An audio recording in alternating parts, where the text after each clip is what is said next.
How we make European oak kitchen cabinets.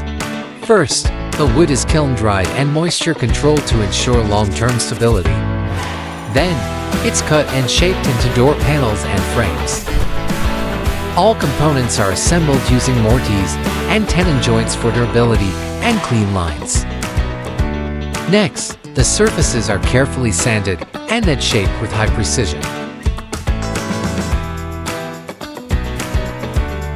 The door frames are coated using the Fengchao UV coating line. After that, the product goes through the Fengchao coating line to apply a smooth and even primer layer. Then, it is sanded and flattened using the Cephalus spraying line to achieve a perfectly smooth and uniform surface. Finally, the product is color checked and carefully packed before being delivered to customers.